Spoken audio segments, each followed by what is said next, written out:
Shalom, shalom. What would be?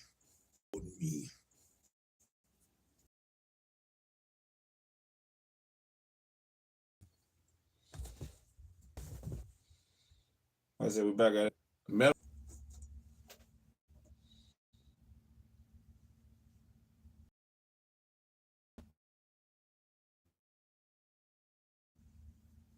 I'm just waiting to see what we can do it for more than a couple of seconds.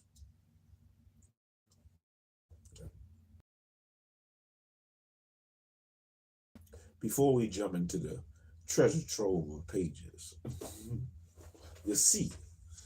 Before we journey through the sea of pages, come along. Yeah, we're gonna get it in. You know, we're gonna work our body, we're gonna work our mind, and then we're gonna work our body again to end off. So we're gonna start off with 25 things, man. 25 or whatever you can do. Whatever you can do. Just get off your butt. You know, you don't have to get up. If it's something you can do sitting down, do 25 things sitting down. If you want to get up, get 25 things, get up. Just get your body moving a little bit. You know, do something. Let's get the 25 things going, and then we'll go ahead and jump right into it, and hopefully this live lasts good. Then we can push through. I'm gonna get my 25, you get your 25. And we're gonna keep pushing. All right. 1, 2, 3, 4, 5, 6, 7, 8, 9, 10, 11, 12, 13, 14, 15, 16, 17, 18, 19, 20, 21, 22, 24, 25. Oh shit. Man, I was just starting to feel it too. Anyway. Yeah, I was just starting to feel it. But we're gonna try to finish off. Yeah,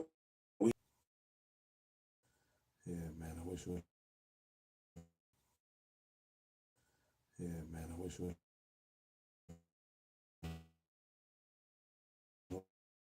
Steady. Maybe it's the weather. Let's finish off chapter 1, man.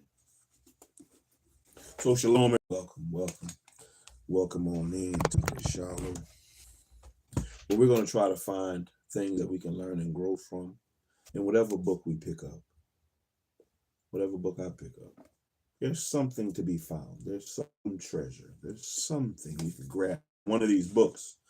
And I'm trying to learn to read better. So we're going to push through these books, one book at a time, one page at a time, one chapter at a time, one part at a time, one section at a time, here, there, a little, until we figure out what it is that we need to find in there. What treasures does it hold? Come journey with me. Chapter 1, part 3 of chapter 1. Medical apartheid, Southern discomfort. Dr. Gardner, whose slave market narrative opened this chapter, guarded their slaves' health. Must have guarded their slaves' health, coddling them to protect their own economic interests. In the Washington slave pen, Gardner witnessed a physician in his role of pronouncing a slave to be sound, yet he confused the physician's certification of the slave's soundness with concern for her health. Soundness did not speak to her welfare or happiness, but rather to the ability to extract work from her, the likelihood of fetching a good price on the market, and her breeding ability. Many common medical problems, from mental illness to chronic malaria and parasitic infection, were compatible with the demands of an enslaved laborer's work. In fact, many ailments emanated from these workloads. Profit drove the medical treatment of slaves from their very first encounters with Western medicine. Kidnapped Africans and examined by the surgeons in an attempt to cut losses by immediately jettisoning jettisoning those with such stigmata as Winterbottom sign, a swelling of the lymph nodes found in those who harbored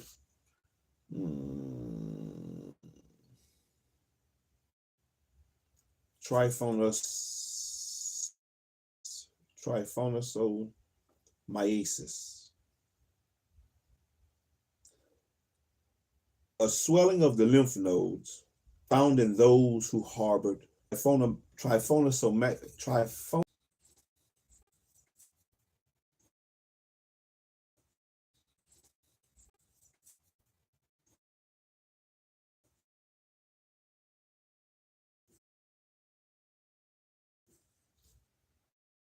In a bustling, soundness practice more for more for this service as they did for the stand, for example, could cost anywhere in 1850s Virginia. In 1850s Virginia, excuse me. But such assessments by Robert, don't want a word. My shit is tripping on.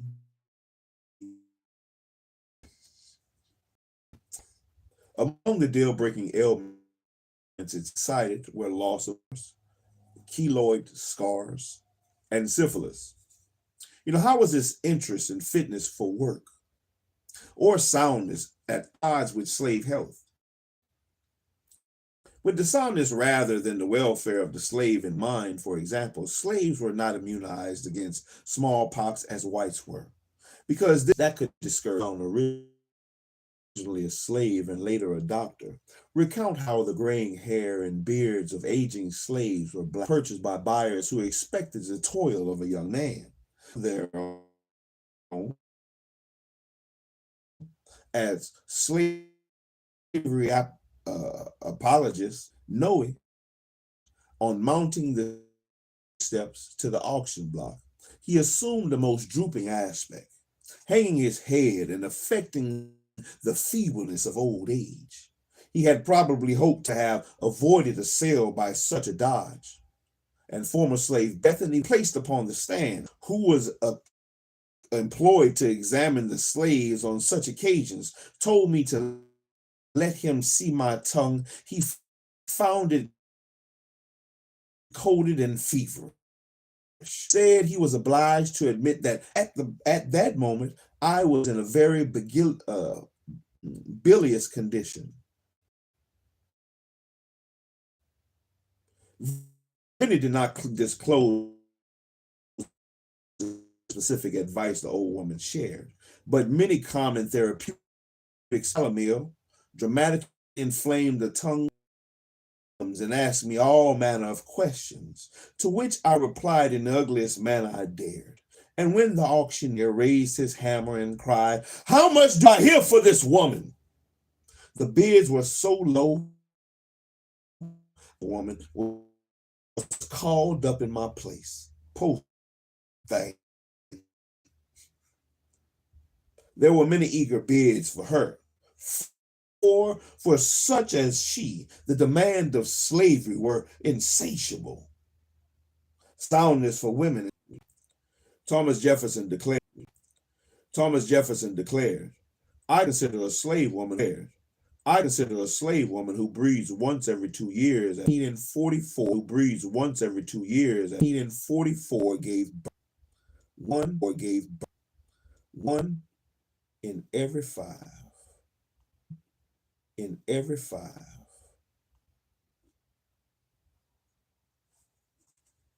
Girls were forced or enticed into sexual relationships with an unhealthy early age by owners who cited the girls' supposedly hot-blooded African nature. Sexually transmitted diseases thrived on the plantation, notably syphilis, against which the immunologically against which the immunologically naive Africans had little protection.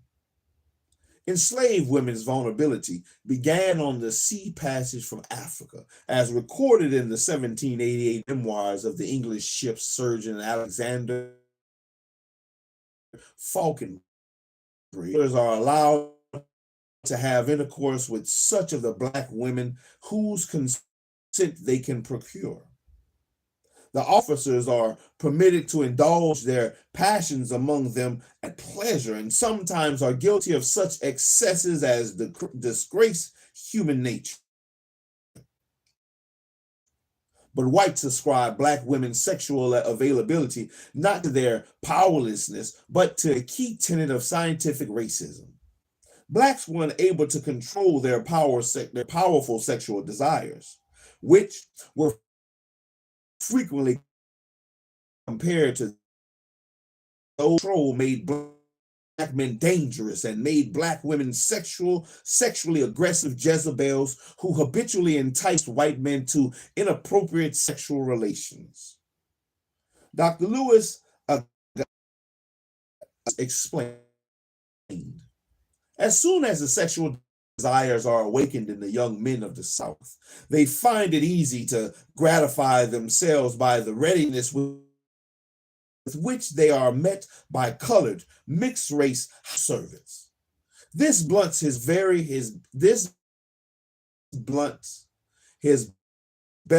more spicy partners, as I have heard the full blacks called by fast young men.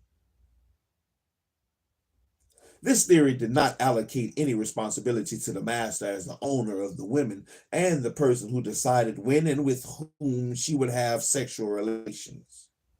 But slave narratives bemoan the rape and sexual abuse that threatened the black woman at every turn.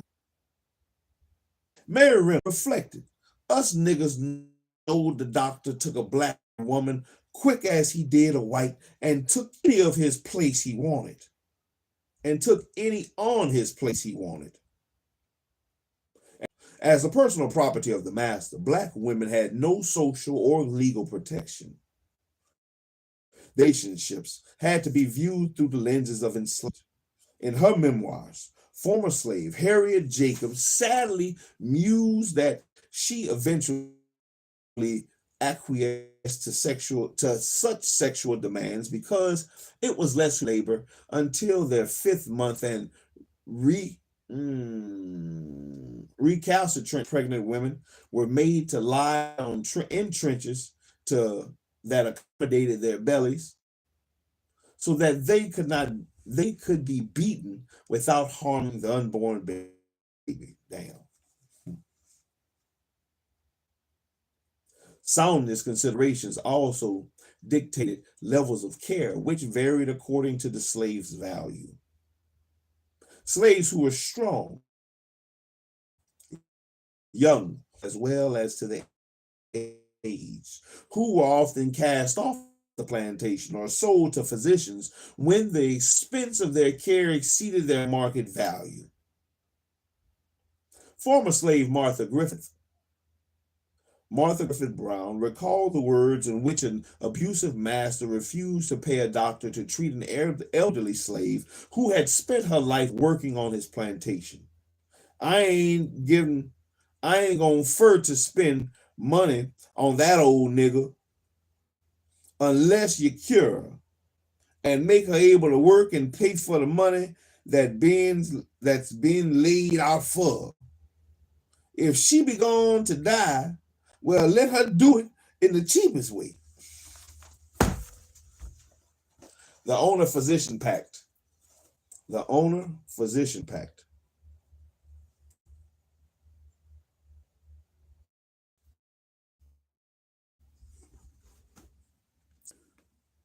Southern physicians supported the slave system with racial medical theories and diagnosis.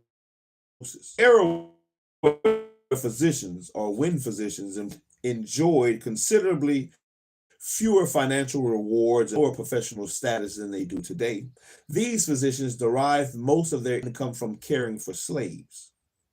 As Samuel Cartwright observed in 1853, the most profitable kind of practice is that among Negroes.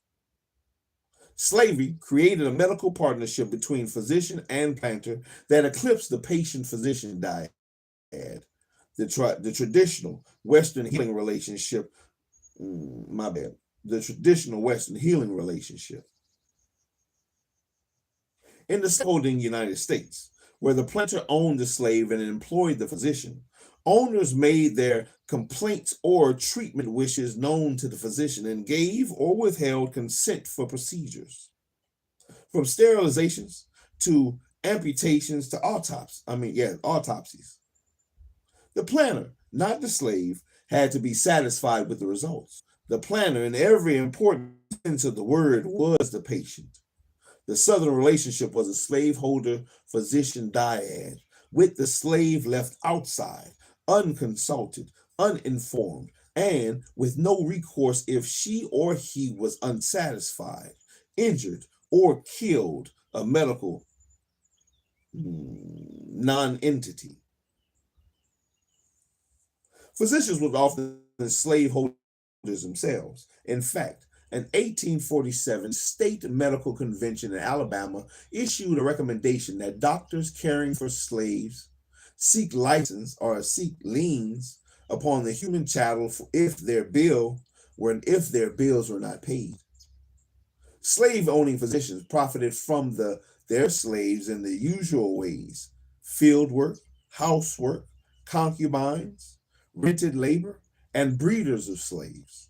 However, doctors also bought and hired slaves on whom to conduct experiments too painful and too risky, or otherwise too objectionable to inflict upon whites.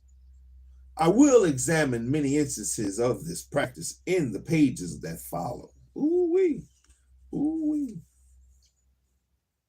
The matter of life insurance also illuminates the medical conflict between the slave's health and his master's economic interest in his soundness. Although many Southern gentlemen found the prospect of insurance coverage for landowning whites and their families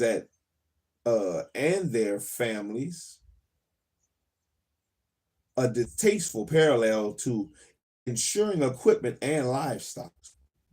The practicing of insuring slaves' lives escalated in the 1840s. And in 1858, 75% of North Carolina mutual life insurance company policies were written on slaves. But despite the owners' assurances that their slaves were like members of their family, insurers' research suggested that owners did not shy from maximizing the profit from their slaves, dead or alive. And even Dr. Josiah Knotts, the famous defender of slavery, worried that rapacious masters would allow sick or injured slaves to die without treatment, warning, any man who will drive a horse cruelly will drive a Negro or operative to death, if he can gain anything by so doing. Ooh, excuse me.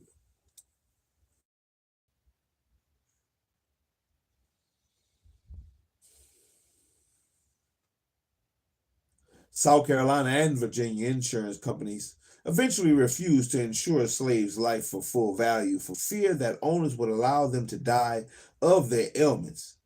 And insurers also hedged their bets by requiring physician examinations of slaves, by charging more for slaves placed in especially hazardous assignments, and by requiring proof that the owner had the slave treated for medical conditions as they arose. Man.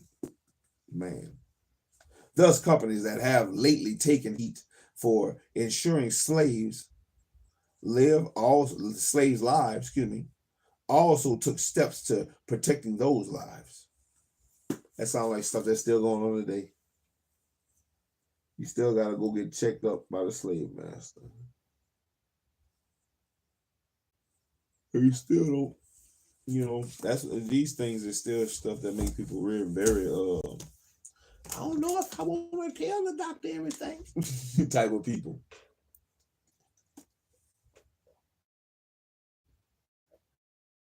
Man.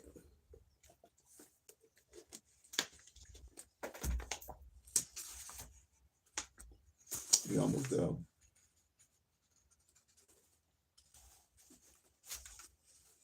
Yeah, I know I don't like telling the doctor. I don't like going to the doctor, but you gotta do what you gotta do sometimes. With us.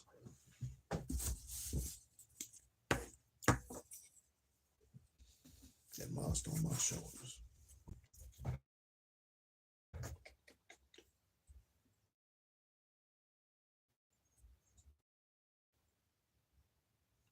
I see my introduction of iatrophobia, a term for the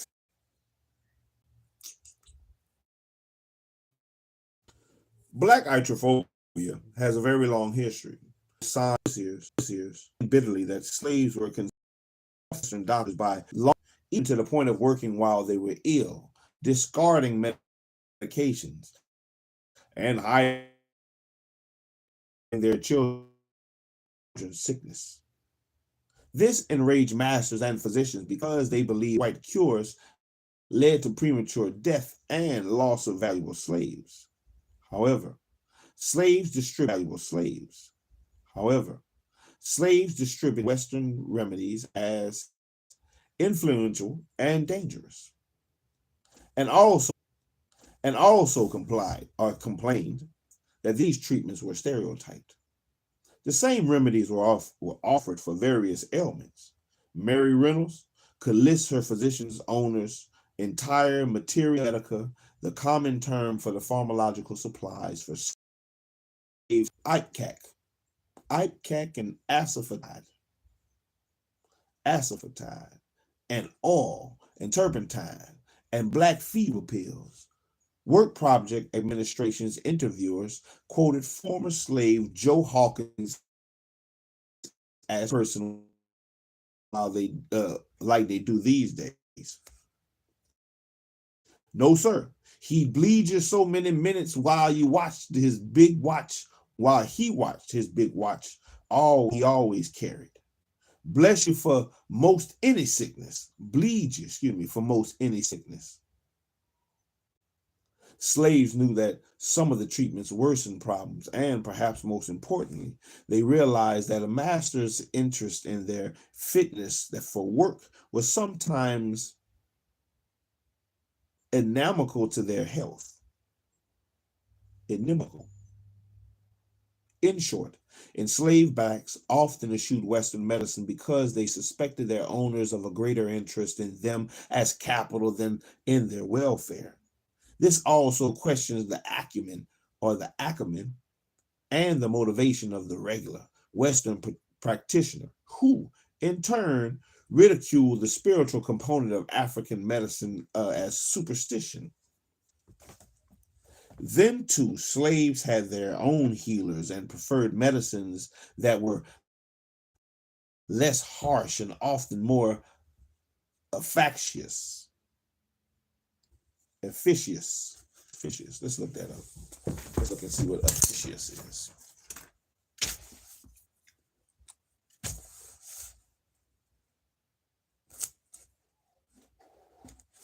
EFFICACION, efficacious. Efficacious.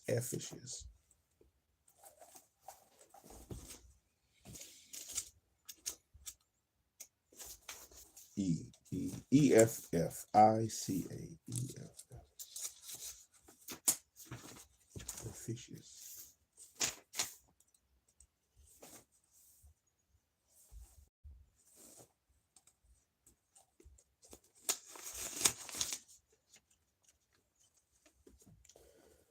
Useful, successful, officious.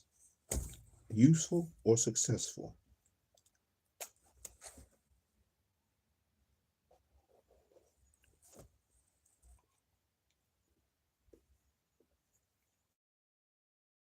A hammer can be very officious when it comes to building a house. Very officious. Let me write that down. Officious. Useful or successful. And often more useful. And often more successful. Officious. Good word for that.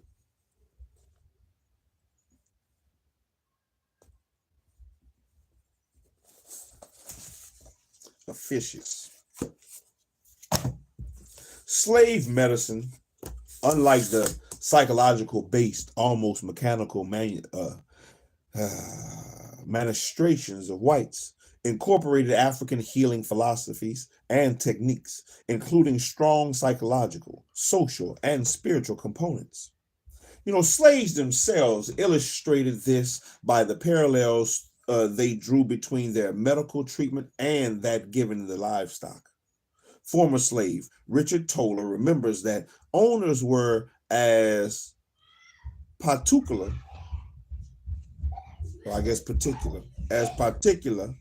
with slaves as with the stock. Y'all finished? Yes, sir. Okay, good job. All praises. Good job. Let me see your hand. Let me see your arm. Give me your arm. Let me see your arm. Let me see your other arm. Give me the other arm. I got this one arm. It's getting cold outside, man. Why you don't have your sweat? Go put your sweatpants back on, son. I don't mind. Yeah, go put your house shoes back on, son. Your pickle head.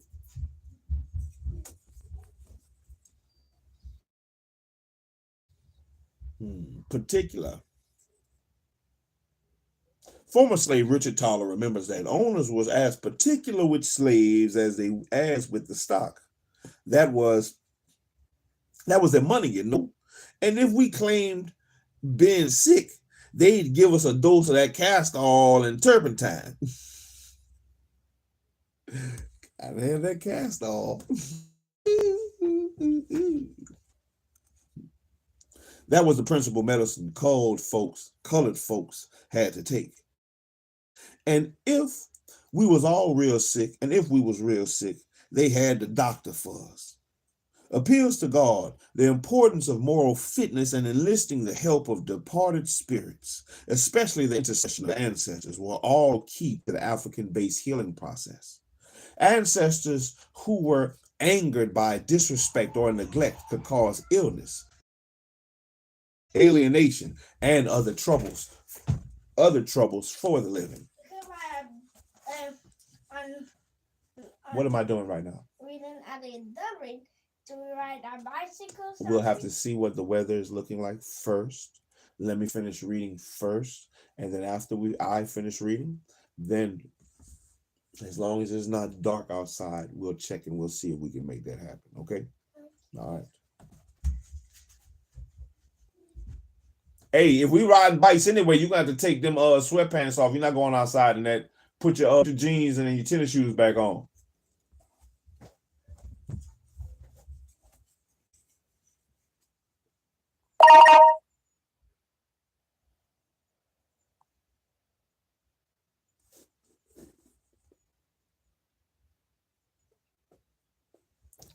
This is one reason the respectful ritual treatment of the dead was so important to slaves and why they reviled Western medicine. When they discovered that physicians appropriated the bodies of the dead, slaves for display and dissection. Western medicine was thought ineffective against spirit-caused illness, and slaves often lacked confidence in the Western doctor's ability to cure them. If a doctor did not believe that one could be cursed or conjured, how could he remove the threat? This is a wide generalization because some slaves mistrusted African practitioners who sometimes used their skills to harm as well as to heal.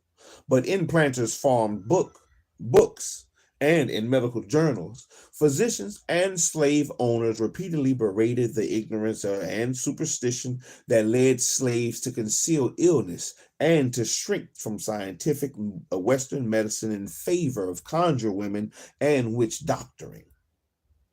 However, whites had no monopoly on science. The African tradition involves psychological as well as spiritual approaches to healing, including the encyclopedic knowledge of herbs, roots, and other natural medicaments. This detailed knowledge was continually passed down along lines of apprenticeship with from wise women and male herb doctors to gifted young members of the community.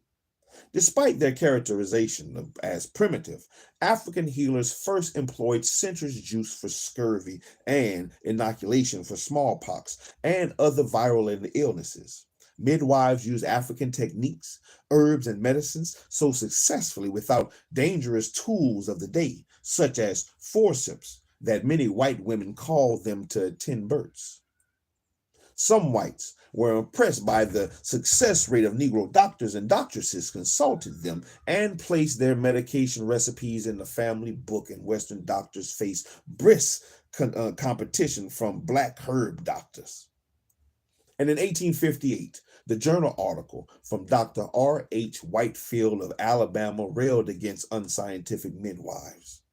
There are no practices wherein which the female practitioners are less educated, being chiefly negresses and mulatresses, or foreigners without anatomical, psychological, and obstetrical education, that such uneducated persons should be generally successful owing owing to the fact that in a great majority of cases no scientific skill is required, and thus a likely negress becomes the rival of the most learned obstetrician.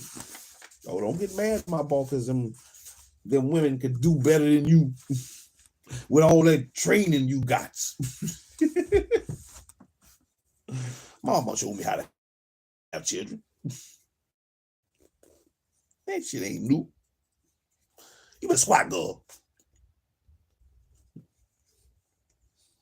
For all their complaints, physicians in the early to mid 19th century were happy to leave the business of birthing in the hands of Black midwives. However, physicians wanted Black healers under the scrutiny and supervision of white physicians.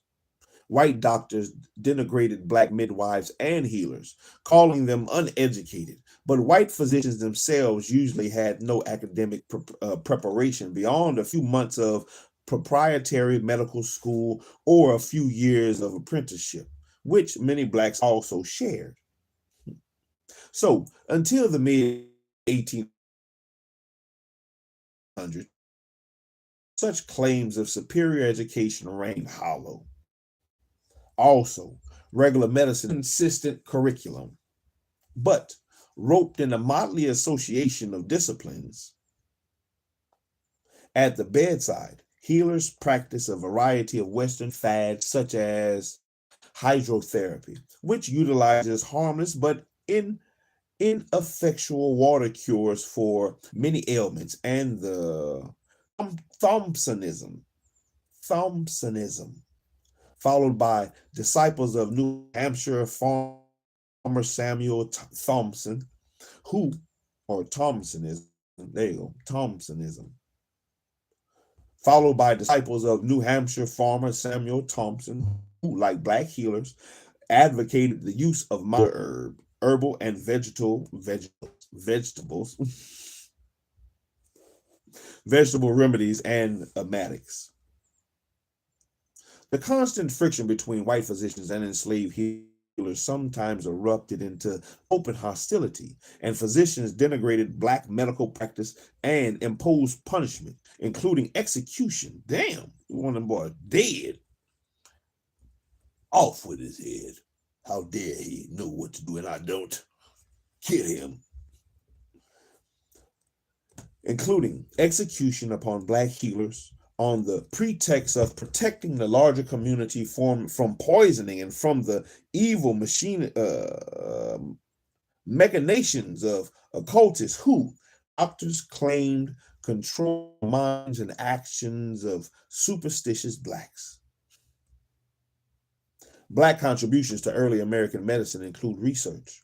In fact, Slave doctors sometimes developed medications that were so highly prized as to garner them fame, fortune, and their freedom.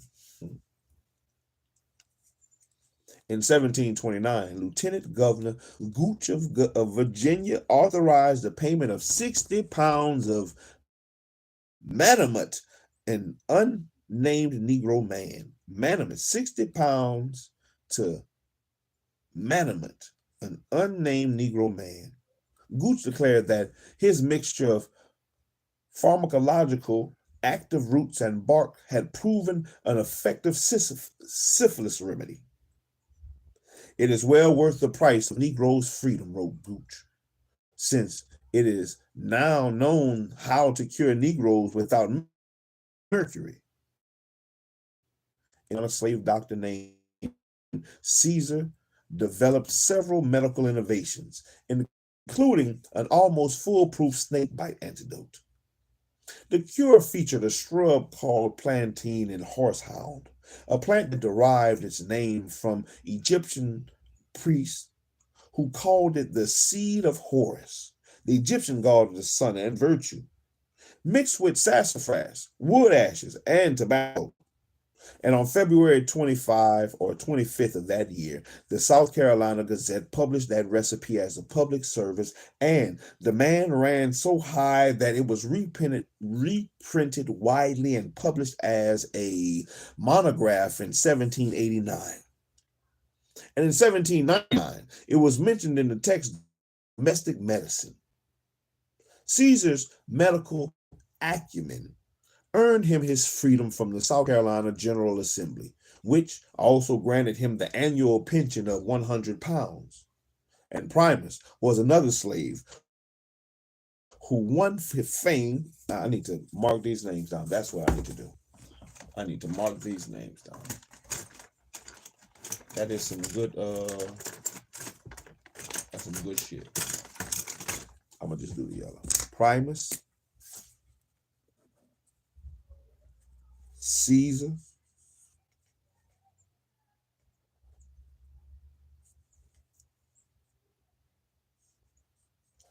and an unnamed Negro man. All won their freedom. I'm not gonna say one. Yeah, one. Got their freedom by their achievements in medicine. Primus was another slave who won fame for medical achievements, which included a rabies treatment.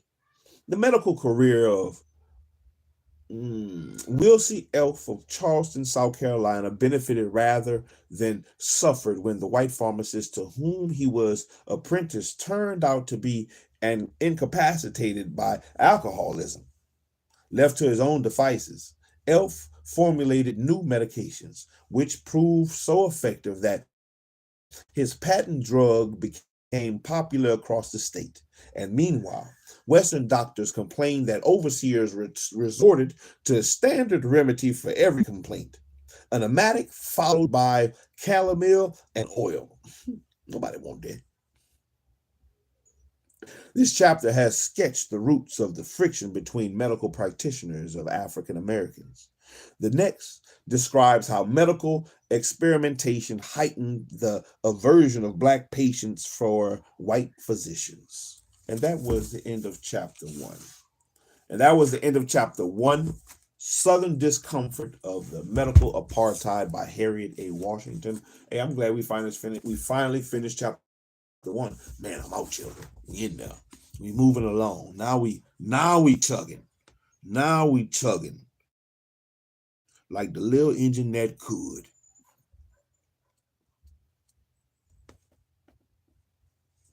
Man, and chapter 2 gonna have a double part 2. I'm gonna try to make it a double part. 2 parts. We'll see, man. I might come back later on, man. I felt like reading early, and this is reading early get me. A lot of humbug on the stuff going in and out, but that's all right. Hey, that's all right, man. We pushed through it. And we were able to finish off chapter 1, and we are ready to move on to chapter 2 in the next session of reading with SHILO, man. Profitable Wonders, chapter 2, Profitable Wonders. The antebellum medical experimentation with slaves and freedmen. Chapter 2. So like I said, man, we started off 25 things, man. We started off with 25 things. We did 25 things to start off. We worked our body. We worked our mind with the medical Apartheid by Harriet. Watching. Now we're going to work our body once more, man. Work your body one more time. 25 things to go out.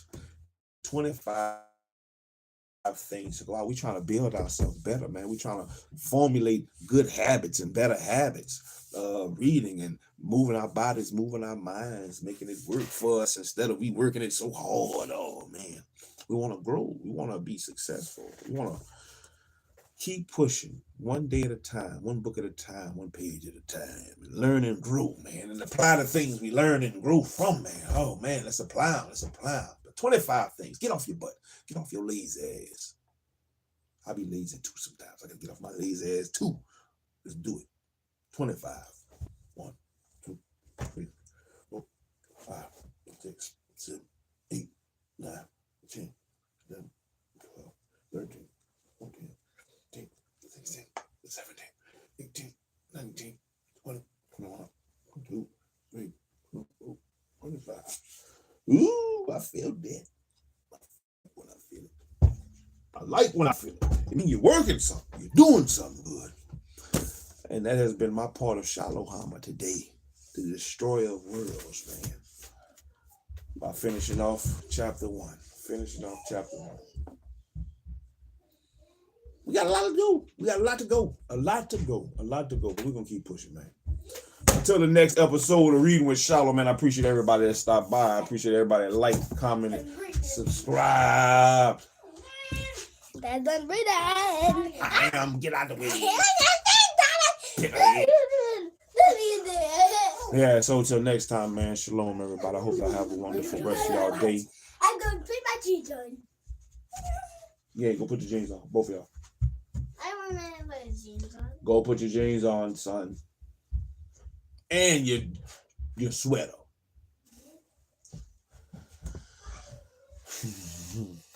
Yeah, till next time, man. Catch us on the next go round, on the next playback. Watch on the playback if you want.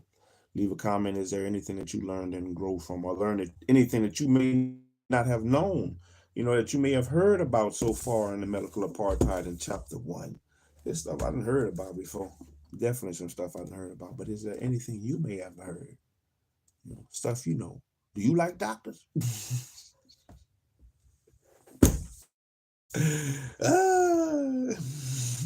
Look what they did to us. Look how they did us dirty. And they still do us dirty, for real. They still do. But, hey, that's it. Man, shalom, everybody. Catch me on the next go round. I'm out here. SHILO. I'm out.